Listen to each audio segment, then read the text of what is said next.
Okay, so I am taking my own advice for this next video, and we're going to look at endgames. And specifically, this is going to be Rook Endgames. So an endgame with only rooks and pawns. So the first thing I want to do anytime I'm looking at these positions is, okay, notice the bottom left-hand corner. That's going to be H8, meaning the black pawns are going this way. White pawns going this way. Now that we've oriented ourselves with the position, I think it's important to note that connected passers typically spell doom in endings. And first reaction here is to bail out by capturing. Notice how our king cuts off the white king.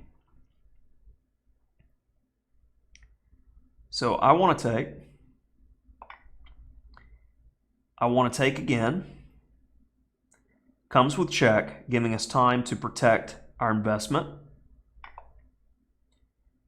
So seems like the best way to do this is bring the rook there. Now it's important to make sure that the king is going to be boxed out. King d5 seems most accurate as we're creating a wall from the white king getting in. And typically, if we can get a situation where, say, if my king is here and my rook takes the place of my king, if the white king is cut off, I'm going to be able to create a Lucina position and build a bridge later and win. And if you don't know what that is, definitely look up that ending. So, okay, king d5. Sense was made. And we're back at it with another rook endgame. So the thing that sticks out here is the white king is in the best defensive place for facing a pawn going this way. Like if my king was on f2, rook h1 would be a threat because rook takes is met by check with the skewer. So that is a common theme. But also what sticks out to me is black has gotten greedy with his king here and pressed for too much. If we put the king on g2, we are actually threatening mate in this position. And the only way for black to prevent rook g5 mate is to give up the rook. When we take, if he takes, okay, I will take the pawn, you take on h4, and with the king on the base square, the pawns aren't going to be effective versus the king and rook, and we will win that ending. So instead of the impulse buy of check, which gives black the ability to run, I'm going to go king g2. And in this line, we're able to protect a pawn, making life even easier. All right. Passers are king, aren't they? Aren't they? Gotta look at this guy as our winner somehow. Somehow, some way, we are going to win with that guy. So the first thing to check is the most obvious continuation. If I just trade rooks and push, square the pawn. Check. King moves to e8. Rook takes, king takes. Now if I push the g-pawn, king, push, king takes.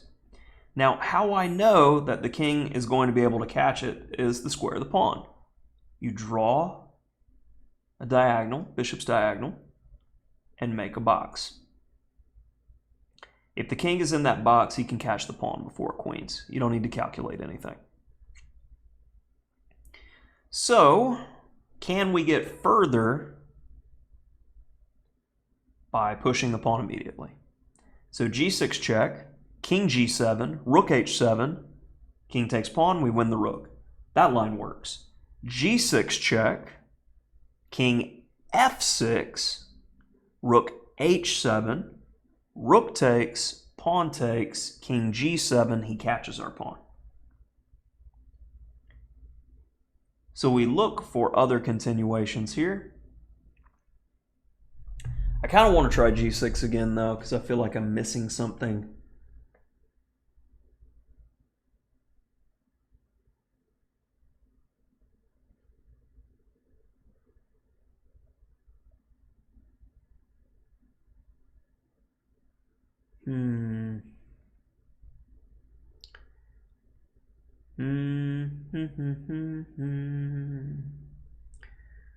Simple position, but I'm not seeing it. So I am going to be patient. We're going to treat this as if I have a ton of time on the clock, and I'm interested in playing winning chess and not just playing fast like in the previous video and getting a bunch of tactics wrong. Not good. Forcing moves always first.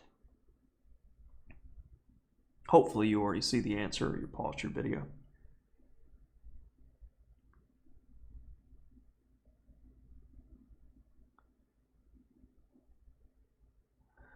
So, I said get the king away first and then push. So if we check, he goes king e8. I push. If he trades rooks, my pawn is too far away. So rook check, king e8, push. Say he moves the rook to e7. I push again. That looks like we're making progress. And that's what gets the job done. See, sometimes you just need to be patient. And everybody works at a different pace. If you saw it immediately, slow clap for yourself. All right. Well, what we have here is a failure to communicate. Now, that is a dangerous passer. I want to check. Kicks him back. And when I push, I'm threatening to check and then queen. So how can we put that idea together to make it work? Check. King h8 would be an inferior version of king g8. King g8 is closer to the action, so I'm going to assume king g8 will be played. King g6 is definitely an idea that comes to mind at that point, because you're threatening mate, but he's just going to go king f8, or probably, yeah, rook e7, king g8, king g6, rook takes c6. You're in check and you're losing. So rook e7, king g8, c7, king f8, and it's a good question of what is happening in that position. Probably rook h7, where rook h3 is met by king g6. If he takes the rook, we queen the pawn. Seems like everything has to do with the counterplay with the c-pawn, because if we give him any time, the connected passers lose the game. So Survey says, I'm checking first. And if I was in a game and didn't have time to calculate this, I would take the a-pawn and be very sure that I'm making a draw here. Because the king is cut off. Rook takes, rook takes. I could go there. You don't want him behind the pawn. So it would be rook takes, rook there. Stopping that guy. And we go there next. But with the black king on the queening square of the pawn, or touching the queening square of the pawn, it would be a draw even if we somehow won the f pawn and b pawn, a tall order. So back to the most forcing move, which you should always go with first, not the I'm trying not to lose move. So c7.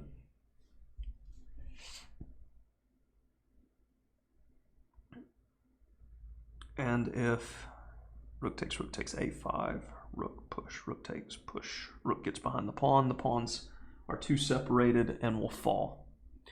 So c7, king f8. That seems to be the most critical line. And I initially looked at rook h7, but I think it's overly complicated. What about just rook d7, whereas king e8 is met by rook d8 check, king e7, and we queen the pawn. And as noted before, the pawns are too far disconnected to work the rook. So Survey says c7, king f8, rook d7.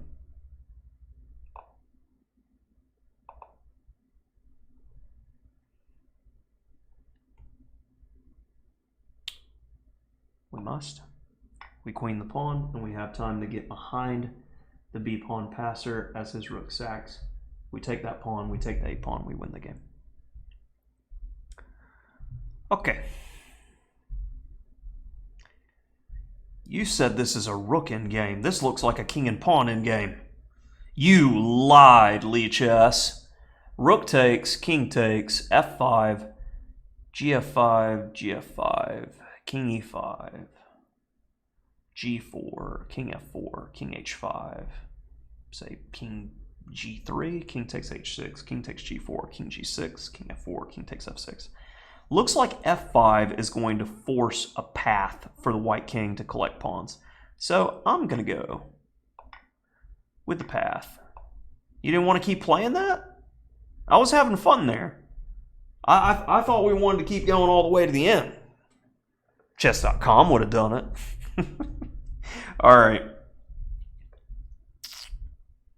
Seems like we need key squares. First move that comes to mind is rook c3 check, kicking the king back because we need space to get stuff done. We need to be careful because rook h5, but how do we make progress otherwise? Because check hits his pawn.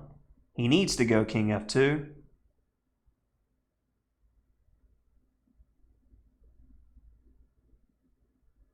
Check. King e2. That's not it, because our king can't get in.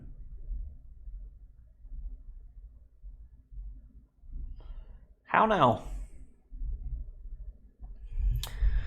Simple positions, big problems.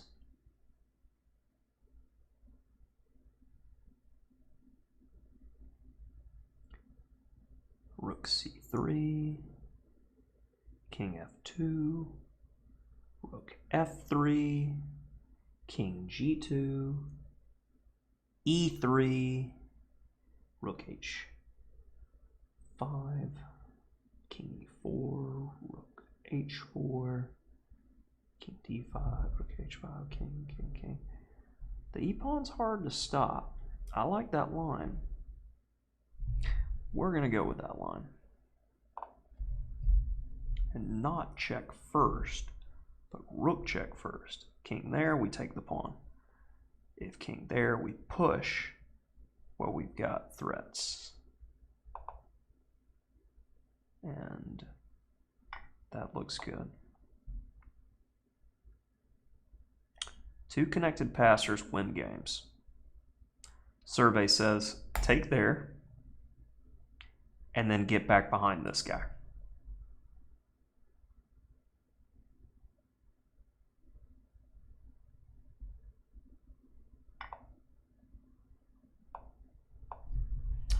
All right, well, if you're gonna give me the easy ones, I'll take them.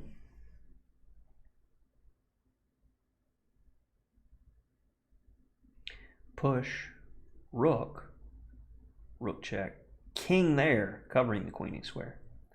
That's why we push first. Does that do anything? Not really, I don't think. He just gets behind the pawn. Check first. Because then his king goes, and then when we push, it looks better. Because our pawn is a worker too. Yeah. Let's do it. All right. Black's got a lot of pawns. We don't like that. So you got to be aggressive. That rook takes, king there, that rook mates.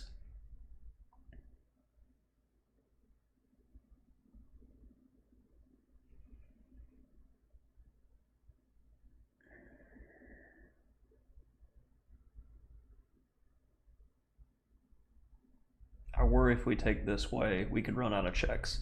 He's got a lot of pawns, so you need to be prepared to get perpetual check here, just from a logical standpoint.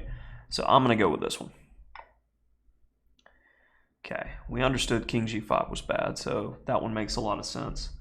So rook check, if he goes up, we actually have rook check, where takes, we queen, and He's got a lot of pawns, but also that rook's hanging out. His king's wide open. We should be able to check, and win that rook. And if not, his king's definitely not safe. So I'm going to go check. And that made it notoriously easy, as we just do that, and we have pawn. And we talked about this tactic earlier.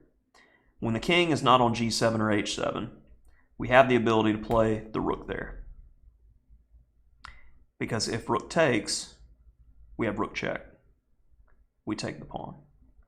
And then the question is, do we have enough time to get over there? And the answer is yes. No, don't click Lead Chess TV.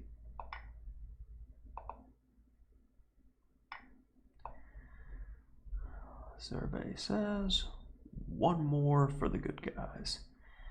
Now, it's very hard for black to move any of those pawns. You again told me it was Rook Endgames. Just because it's a rook on the board doesn't mean I don't transition to a king and pawn endgame and win.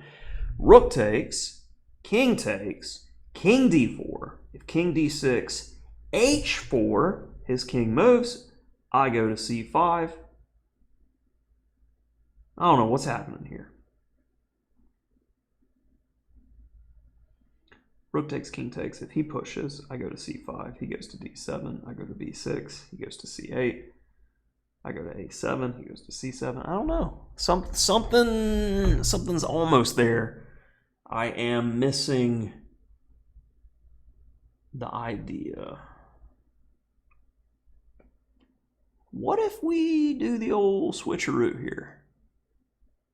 Rook g7. Hitting that weak pawn, forcing rook e7. Then I take, his king takes. And I got a full extra move. King d4, king d6, push. I guess it's the exact same thing because his king's one square away. I'm just being very sneaky to myself.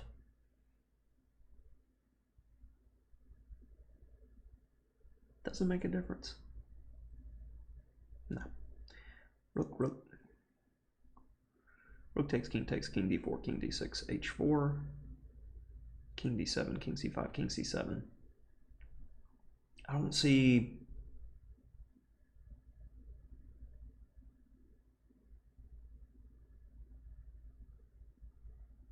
a way to progress. Okay. Let's go slower and look deeper.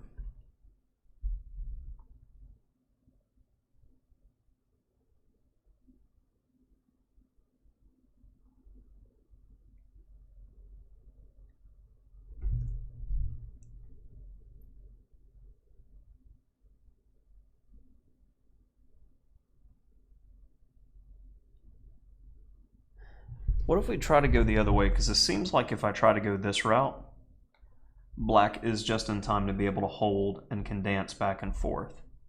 So back to my idea to start with rook there, rook takes, king takes. Then we go king d6. If king c3, we get the opposition. If he pushes the pawn, it's a goner. And if he goes after it, I can then run, and it's a question of who's faster, and since his king's on the A file, that buys an extra move for our pawn to be a runner faster than his. So I am going to go with a wrong answer and lose 20 points off of this move. Wow, that is pretty punishing. Well, it's not going to be that.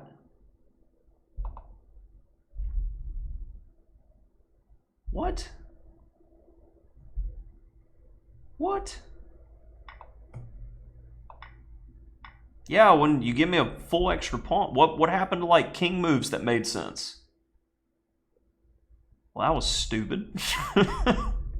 And this just looks like I take the pawn, check again, and take another pawn. Like,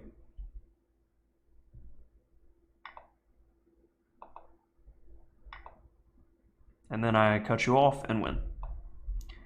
All right, so 1 2200 problem is like This king and pawn endgame. Liars! You told me it was rook and pawn. If I wanted king and pawn and suffer calculating needlessly, I would ask for that. Alright, it's black's move here. And our pawn is going that way. Well, I just want to take and then do that. Does that work for you? No. No. None of that. Okay.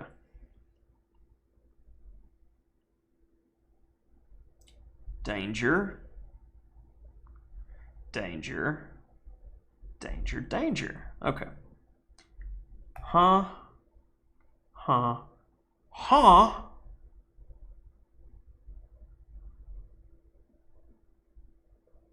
Chess. Chess, chess, chess.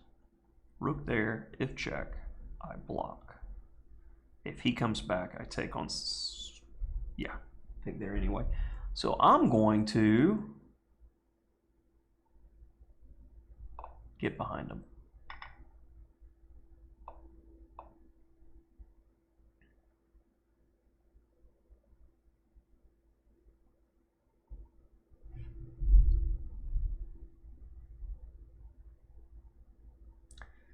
Rook there immediately, king d6.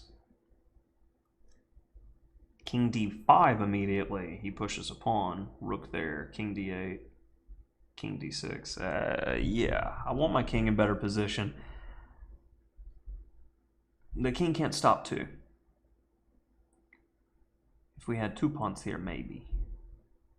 I'm going to start with that one. And then I want squares. Seemed like the problem was just getting fun. Why ruin it?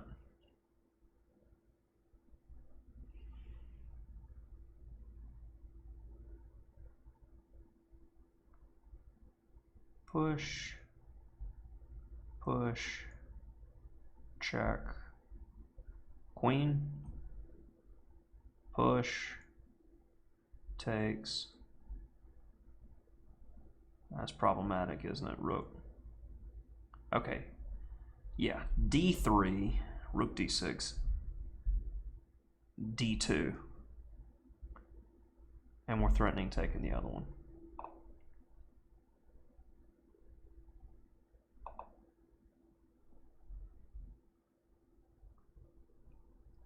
And if I just take, I have another passer.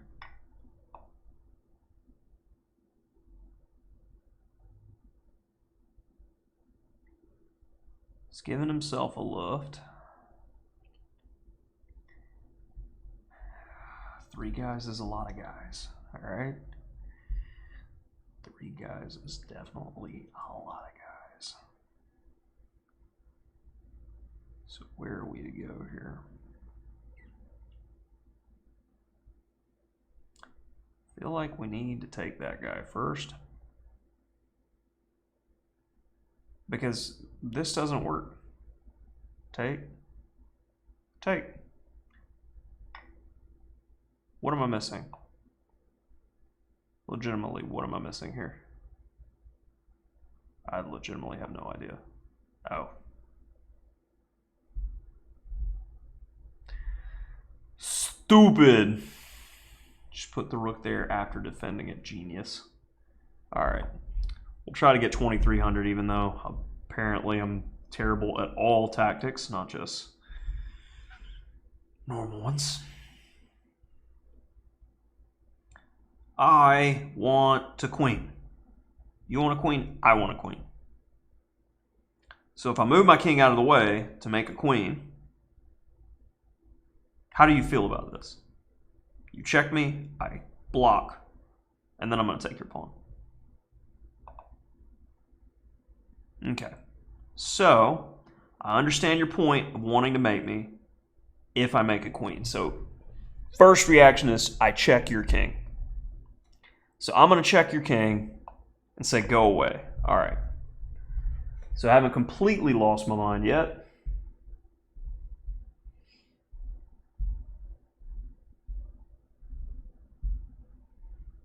I I need to make this guy work. How will you work for me? Well, I need to control the key squares, right? So I'm going to go king there. And that makes it very difficult to stop. King c8, rook d3, d7 check, protected by the king and rook, king e7, d8 queen, double check, get wrecked. I wanted to play d8 queen, get wrecked. Come on, give me the d8 queen, get wrecked. Stupid king and pawn game, nonsense. I believe I've seen this position before. It's okay though, because you lose twice as much if you get these wrong. Not much of an option here, boss. Let's start with that. There's some jockeying situation going on, right? If we go this way, it seems like we're just dancing the dance. And if I go this way, you come after the pawn. You go here, I take there to defend my guy. And then I got a runner. And if you take here, careful. Careful. King d6, king h5, king d5, king h6, king e4, king takes h7, king takes f4, king g6, king e5, trebuchet. You move the king, take on f5. So is there another line there that I'm missing? King d6, king h5, king d5, king h6, king e4, king takes h7, king takes f4, king g6. Because king g7, king takes f5. Okay. Come on, let me play out the moves sometimes. Ugh, you make me sick. Okay. Threat. Threat. We have the move at least. Check on h7. If king f6, rook f1, he moves the king, we take the rook. All right. Rook h7, king g8, rook h8, king g7, rook 1 to h7, king f6, we take the rook. So we take the rook or we take the rook.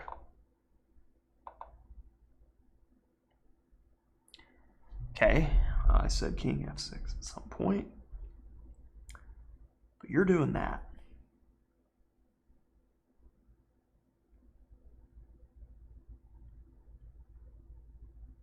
I don't like that. So I was going to check there. Why don't I check here and win material? Almost blew that, not even going to lie. 3 versus 2.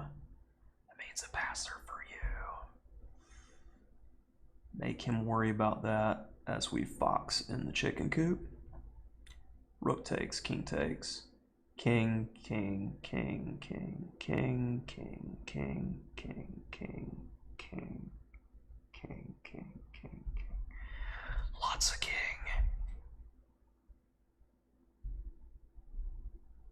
Maybe we push the passer. Push the passer. Is this the final tactic of the series? Maybe. Rook takes, king D. King e5. Rook takes, king e5. King b4. What am I saying? King g5, rather. King d4. Yeah, we got to do that. Good God, they take the best part and they ruin it. It ruins it, precious. 3 guys, you say? I want to end on this one. I know we got that 100-point margin, and I've been going for a while here at hitting the 30-minute marker, but I don't know. I felt like solving some tactics, so let's let me do me, as I've heard some of my students say in the past. Let me do me.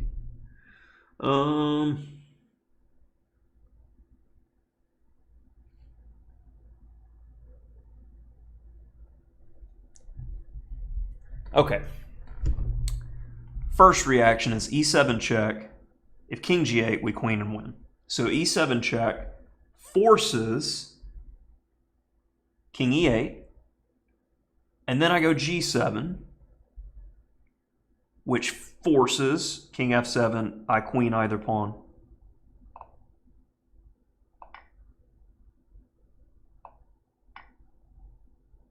And I'm going to cut the video at that one.